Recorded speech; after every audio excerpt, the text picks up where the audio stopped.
Let's bring Joy Reid into this conversation, Joy, because you've been so smart about these sort of inter-Democratic Party dynamics around here. In terms of the way that Robert and Claire were just talking about what happens inside the party now. If Senator Sanders does have a really bad night, and he's having one already, losing Mississippi, losing Missouri, now losing Michigan.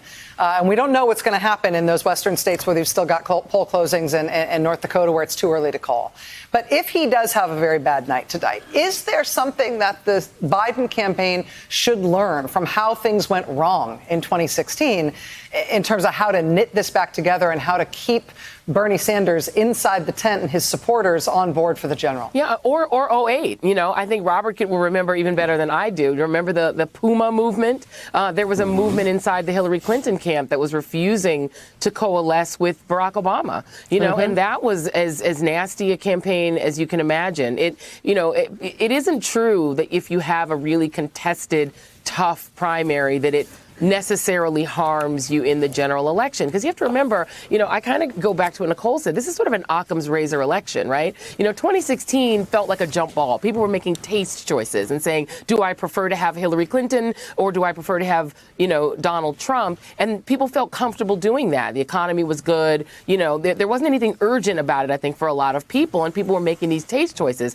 Now you have Donald Trump, who is mismanaging a global pandemic, who is scaring people who even support him in a lot of ways because they're watching the stock market plummet or be volatile. He is a fact.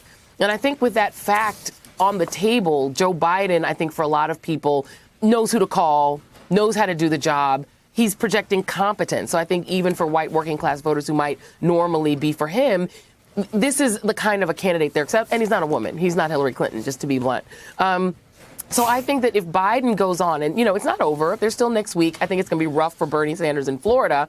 But if he keeps going, or if he ends up not being the nominee, I think it would be important for Biden to acknowledge the strength of this movement, even though it didn't bring out the numbers. It was more of a movement than it was sort of an electoral, sort of organized voting movement. But I think the concerns there are real. And I think it would be important for Biden to do some policy things, to put forward some policy things that I think will be attractive to those voters. Climate change is an easy, obvious one.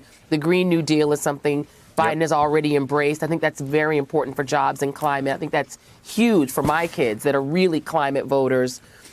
And I think he can do that, and I think he can present some policy ideas. And a vice presidential pick wouldn't hurt him either. To pick somebody that's acceptable, that brings people in. There's no point in continuing to sort of fight him into the mat. If this is sort of the closing chapter of this Sanders moment, I think that he deserves the dignity of saying you did build something important. The people who follow you are important. The things they're angry and enraged and scared about matter.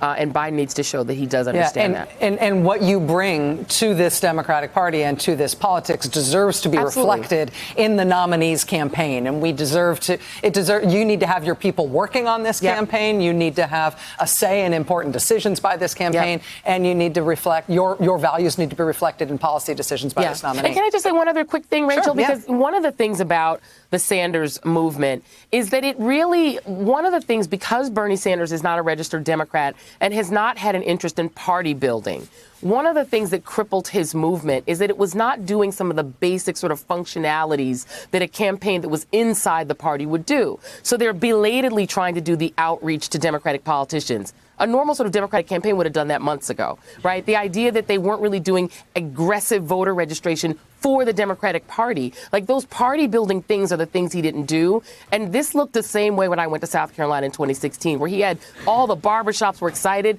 but people didn't get to the polls.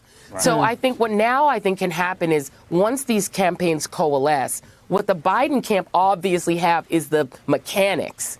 And if they can turn those mechanics toward those young voters, then they can have a pretty powerful outcome in November. Or hopefully what they will have is those mechanics. Right now, Hey there, I'm Chris Hayes from MSNBC. Thanks for watching MSNBC on YouTube. If you want to keep up to date with the videos we're putting out, you can click subscribe just below me or click over on this list to see lots of other great videos.